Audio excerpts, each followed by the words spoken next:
सारा प्रणाम। सहारा से जुड़े हुए लाखों कर्तव्योगी साथीगण और करोड़ों निवेशकों का एक बार फिर से हार्दिक अभिनंदन, स्वागत है। साथियों, दीपावली अगले महीने में है और दीपावली से पहले अपने घर की साफ सफाई युगांतर से होता चला आ रहा है। ठीक उसी प्रकार से सहारनीय परिवार में जो कुछ भी हल्की फुल्की गंदगी पैदा हो गई थी उसकी भी साफ सफाई अब चंद दिन में ही हो जाएगी और सहारनीय परिवार फिर नए कलेवर में एक नए रंग रूप में आपके समक्ष प्रस्तुत होगा। इस बात को बेहतर तरीके से हम लोग जानते हैं कि सहारनीय परिवार की वापसी या सहारनीय परिवार का उदय फिर से होना एक आश्चर्य से कम नहीं होगा, क्योंकि जिस प्रकार से विगत दिनों में उसने संघर्ष किया है और लोगों के तमाम अवरोधों को फेस किया है, वो भी किसी प्रताड़ना से कम नहीं था। लेकिन अगर जज्बा है, अगर हिम्मत है, अगर हौसला है तो किसी भी लड़ाई को जीता जा सकता है। सहारनीय परिवार 2000 में एक योजना के तहत पूरे देश में तमाम जमीनों को खरीद फरोख्त करके अपने निवेशकों को सुरक्षित करने का जो बीड़ा उठाया था, आज वही कदम जो उस वक्त उठाया गया था उसी कदम की वजह से फिर दोबारा से वापसी करने के लिए आतुर है। और जो कुछ भी प्रस्तावित है माननीय सुप्रीम कोर्ट में सहारा के लीगल एडवाइजर गौतम अवस्थी के द्वारा जो एक एफिडेविट दाखिल किया गया है, उसके तहत कुछ सुनवाई, कुछ कार्रवाई जो होना है उसको माननीय सुप्रीम कोर्ट 14 अक्टूबर को सुनेगा और उस 14 अक्टूबर का जो सुनवाई होगा वो अपने आप में एक ऐतिहासिक होगा। हर एक व्यक्ति को, चाहे वो कार्यकर्ता हो, चाहे वो निवेशक हो, सबको सबसे महत्वपूर्ण बात यही लगती है कि भुगतान कैसे होगा, कहाँ से होगा, किस रंग रूप से होगा। इन सभी बातों का एक तरीके से खुलासा 14 अक्टूबर को हो जाएगा, क्योंकि भुगतान न करने की वजह आप सभी लोगों को पता है कि सहारनीय परिवार के पास में जो कैश फ्लो था वो 12-13 के लगभग 5124 करोड़ रुपए का चेक के माध्यम से दे दिया गया था सेबी के अकाउंट में। उस दिन से कैश फ्लो की प्रॉब्लम की वजह से या फंड की अनुपलब्धता की वजह से भुगतान निरंतर लेट होता चला गया और उसी लेट भुगतान की वजह से कार्यालय पर तमाम तमाशा देखने को आपको भी मिला होगा, हमको भी मिला। और इन्हीं सारी अवरोधों को दूर करने के लिए माननीय लीगल एडवाइजर गौतम अवस्थी के द्वारा एक प्रस्ताव दिया गया है जो बंद लिफाफे में है। उसके क्या परिणाम होंगे ये तो माननीय सुप्रीम कोर्ट ही बताएगा, क्योंकि माननीय सुप्रीम कोर्ट ने पहले भी इस बात को बोल दिया था कि जो भी प्रस्ताव होगा माननीय सुप्रीम कोर्ट उसका अवलोकन करेगा, उसके बाद उसको उचित लगेगा तो निश्चित रूप से उस पर एक आदेश पारित होगा। उसी आदेश को सारे पक्षों को मानना पड़ेगा और उनकी ये बाध्यता होगी। ऐसे ही प्रस्ताव पिछले कई बार से रखे गए थे जिसमें छुटपुट प्रॉपर्टी का प्रस्ताव था, जिसमें आप लोगों ने सुना होगा वर्सोवा के बारे में। वर्सोवा का डील हुआ लेकिन उससे भरपाई नहीं हो पाया, तो अब कुछ चुनिंदा प्रॉपर्टियों के बारे में लीगल एडवाइजर गौतम अवस्थी के द्वारा एक एफिडेविट दिया गया है सुप्रीम कोर्ट में। अब ये सुप्रीम कोर्ट के ऊपर डिपेंड करता है कि वो किस प्रकार से इन प्रस्तावों को लेते हैं और सहारा के निवेशकों को, कार्यकर्ताओं को और खुद सहारा को कैसे राहत प्रदान करते हैं। यानी कि 14 अक्टूबर को जो सुनवाई है वो बेहद और बेहद महत्वपूर्ण होगी। लेकिन इस बात का पूरा यकीन है कि निश्चित रूप से सहारनीय परिवार के जमाकर्ताओं का और कार्यकर्ताओं का सैलरी का, रेंट का, बिजली रेंट का और इनकम टैक्स से संबंधित तमाम जो पेंडिंग है उनका समाधान तब जरूर हो जाएगा जब फंड की उपलब्धता सहारा के पास होगी।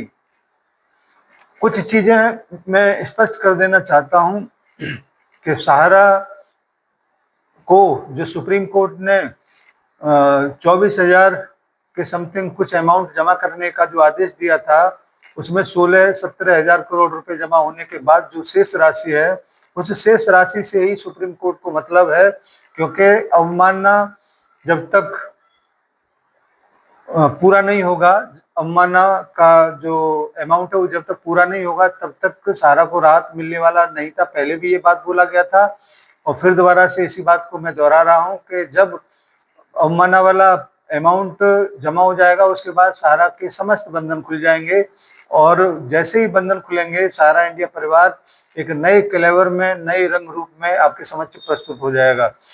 सबसे महत्वपूर्ण बात तो ये होगा कि सहारा की कार्यालय से अगर सामान्य जमाकर्ताओं का भुगतान अगर दिया जाता है तो निश्चित रूप से सभी को राहत मिलेगा।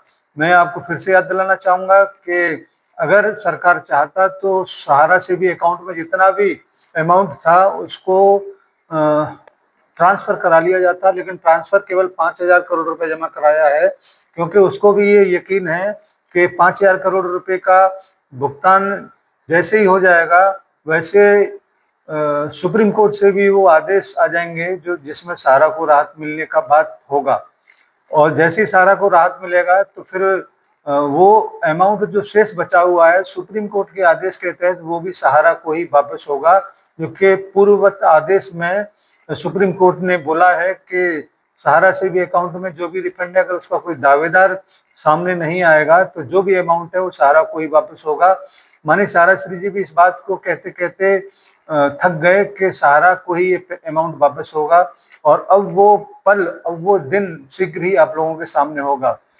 साथियों, इस बीते 12-14 सालों में जिस प्रकार के संघर्ष को हमने और आपने फेस किया है या सामना किया है वो बहुत अद्भुत है, बहुत ही प्रेरणा देने वाला भी है कि परिस्थितियां कैसे भी हों, अगर हम लगातार उन परिस्थितियों से लड़ते हैं, उसका सामना करते हैं तो एक दिन ऐसा जरूर आता है जहां पर समाधान आते ही उन सभी समस्याओं का समाधान हो जाएगा जिससे हम लड़ रहे थे। इसी बातों को लेकर माननीय सुप्रीम कोर्ट 14 अक्टूबर को जब बैठेगा तो तमाम करोड़ों लोगों की आशाओं को, तमाम करोड़ों लोगों की उम्मीद को लेकर बैठेगा और पक्का यकीन है कि निश्चित रूप से सभी निवेशकों के अरमानों का, उम्मीदों का वो जरूर ध्यान रखेगा।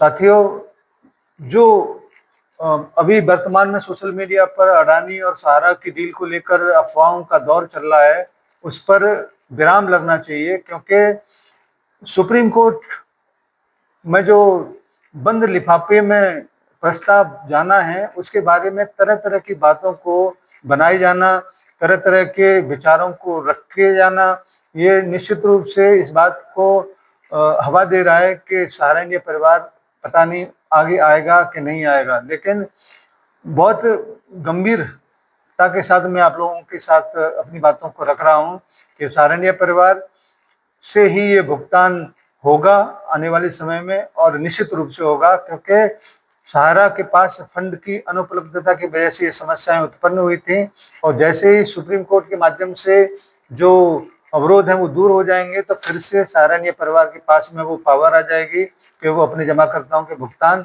अपने काउंटर से कर सके। वैसे भी आज तक सहारा को भुगतान करने से किसी ने रोका नहीं है। आज भी छुटपुट रूप से जहां पर भी ब्रांचेस खुला हुआ है, जहां पर भी फंड की उपलब्धता है, हल्के फुल्के रूप में जरूर हो रहा है। मैं आपको याद दिलाना चाहूंगा कि 4 सोसाइटियों में केवल 3 सोसाइटियों के ऊपर प्रतिबंध था। एक सोसाइटी जिसमें स्टार मल्टीपर्पज सोसाइटी का नाम है वो आज भी बदस्तूर उस पर काम हो रहा है, उस पर रिन्यूअल जमा हो रहा है, उस पर एनआई हो रहा है, उसका भुगतान हो रहा है, मगर वो आंशिक रूप से वहां पर फंड की उपलब्धता है, इस वजह से संपूर्ण भुगतान वहां से भी संभव नहीं हो पा रहा था। मगर जैसे ही फंड की उपलब्धता होगी, सभी सोसाइटियों का भुगतान सहारा के काउंटर से होना शुरू होगा। ऐसी सूचनाएं हैं, क्योंकि मुख्यालय पर बात करने के बाद हमने इस बात को भी रखा था कि आप लोगों का जो ये डील है उसके ऊपर कुछ निर्देश आप लोगों को मिला है कि आपको आपका सैलरी हो या आपकी नौकरी हो उसके ऊपर कोई खतरा। इस प्रकार से बात करने के बाद ये पता लगा कि उन लोगों की न नौकरी के ऊपर खतरा होगा, न सैलरी के ऊपर खतरा होगा, न सहारनीय परिवार के कार्यकर्ताओं के ऊपर खतरा है, न सहारा के निवेशकर्ताओं के ऊपर खतरा है। केवल और केवल सुप्रीम कोर्ट की इस महत्वपूर्ण सुनवाई का इंतजार है। तो आइए हम लोग सहारनीय परिवार के नए कलेवर में वापसी का स्वागत करते हैं और अपने सम्मानित जमाकर्ताओं के साथ अपने कार्यकर्ताओं को इस बात के लिए बधाई देते हैं कि अब उनकी समस्याएं खत्म होने वाली हैं और निश्चित रूप से आपको इस मामले में बहुत जल्दी बड़े बड़े आदेश निर्देश देखने को सुनने को मिलेंगे। आज का ये वीडियो बहुत महत्वपूर्ण रहा, तो मैं आपसे ये जरूर आग्रह करना चाहूँगा कि अपने साथियों तक इसको भेजें, जिससे उनके अंदर जो भय व्याप्त है उसको दूर किया जा सके। और वो होगा तभी जब आप अपने सोशल मीडिया के हैंडल से इसको प्रसारित करेंगे और जन जन तक पहुंचाएंगे। और जिन लोगों के पास नोटिफिकेशन नहीं पहुंच रहा है तो उसको मैं जरूर कहना चाहूँगा कि आप लोग यथार्थ को सब्सक्राइब कर लें, जिससे कि कुछ समय के लिए आपके पास बहुत महत्वपूर्ण सूचनाएं आने वाली हैं और वो तभी आएंगी जब आप इसको सब्सक्राइब करेंगे, आपके पास नोटिफिकेशन पहुंचेगा। आप इधर उधर भटकना नहीं चाहेंगे तो निश्चित रूप से आपको यथार्थ से सूचनाएं उपलब्ध होंगी। धन्यवाद आज की इस छोटी सी बैठक के लिए। उम्मीद करते हैं कि आप लोग निश्चित रूप से यथार्थ को सब्सक्राइब करके सूचनाओं का आदान प्रदान करेंगे। धन्यवाद सभी को। सादर सारा प्रणाम। निवेशक साथियों को सादर नमस्कार। जय हिंद। सादर सारा प्रणाम। गब्बर है, गब्बर बाहर निकल चल। अगर अपनी माँ का दूध पिए तो बाहर निकल। कहाँ गए तेरे सांबा वाम्बा पाम्बा, किधर है? हाँ? कालिया वालिया, चलो बाहर निकलो साहब। आत्मविश्वास की नई ताकत। निकलो ना बाहर।